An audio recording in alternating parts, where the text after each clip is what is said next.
Okay, आपण आता first लेक्चरमध्ये स्टार्ट करणार आहोत heredity and hereditary changes.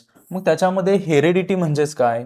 It is the transfer of biological characters from one generation to the another generation through the genes or Y genes. मग जे काही characters आहेत एका जनरेशनकडून पुढच्या जनरेशनकडे जाणार आहेत. म्हणजे जर समजा आपण पाहिलं की प्रिव्हियस जनरेशनमध्ये जर समजा काय असेल, आय कलर जीनचा असेल, तेच पुन्हा होणार आहेत. म्हणजे जीनमध्ये जे काही कॅरेक्टर असणार आहे तेच आपल्याला पुढच्या पिढीमध्ये त्या ठिकाणी कॅरेक्टर ट्रान्सफर झालेला आपल्याला बघायला मिळणार आहे.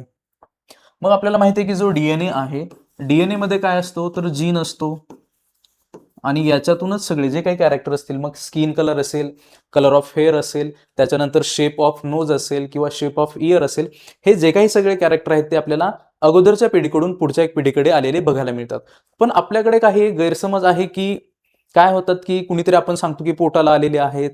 अंधश्रद्धा आपल्याकडे बऱ्याच पसरलेल्या असतात की यांच्यामुळे हे झालेलं आहे. कुणीतरी आजी पोटाला आलेली असते, कुणीतरी नाना पोटाला आलेले असतात, बाबा पोटाला आलेले असतात. तर त्याच्यासाठी आपल्याला सायन्स शिकावं लागतं. तर अशी कोणती अंधश्रद्धा नसते आणि कुणीही पोटाला येत नाही. तर त्याच्या पाठीमागचा एकच हिरो आहे, तो आहे जीन. हे जे सगळे कॅरेक्टर्स ट्रान्सफर करायचे काम कोण करत असतो? जीन करत असतो. आणि याच्यासाठीच बघा की पुढचं आहे की Gregor John Mendel is a pioneer as well as the father of modern genetics. आणि जर म्हणजे हे जे काही घडतंय, कॅरेक्टर वगैरे जे काही ट्रान्सफर होत आहेत, हे सगळं मांडायचं काम कुणी केलं होतं? तर ग्रेगर जॉन मेंडेलने. मग हे जर आपल्याला लक्षात ठेवायचं असेल तर एक इझी आहे की बघा कसं लक्षात ठेवायचं. मेंडेलने पहिल्यांदा मॉडर्न जेनेटिक्सची गाडी सुरू केली. मेंडेलने पहिल्यांदा मॉडर्न जेनेटिक्सची गाडी सुरू केली.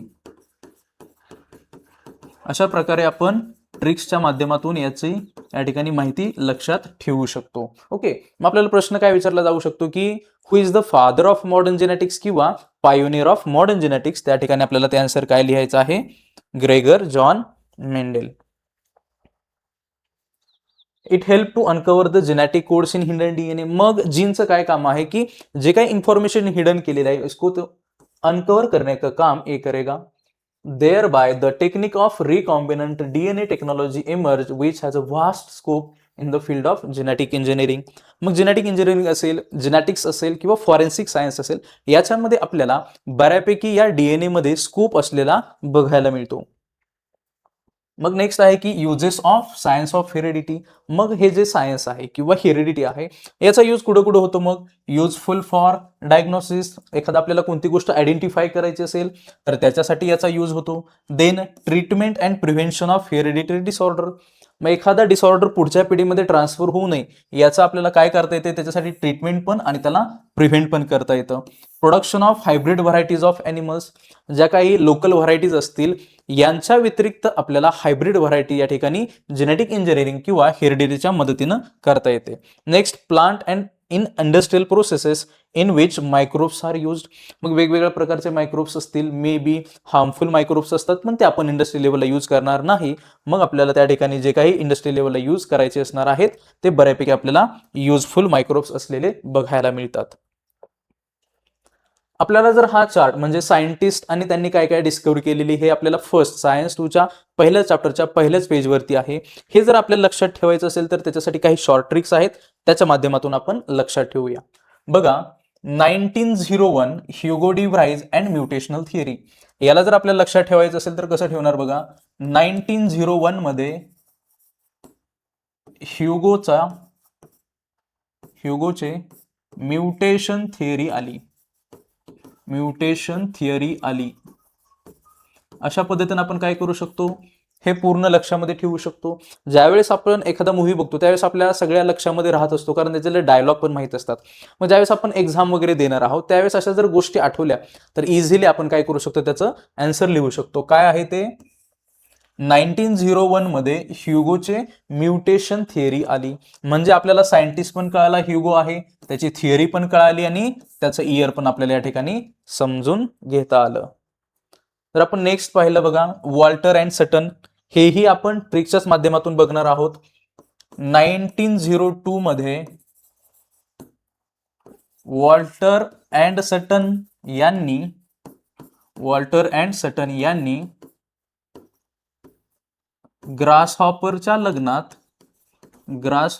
लग्नात क्रोमोझोमची जोडी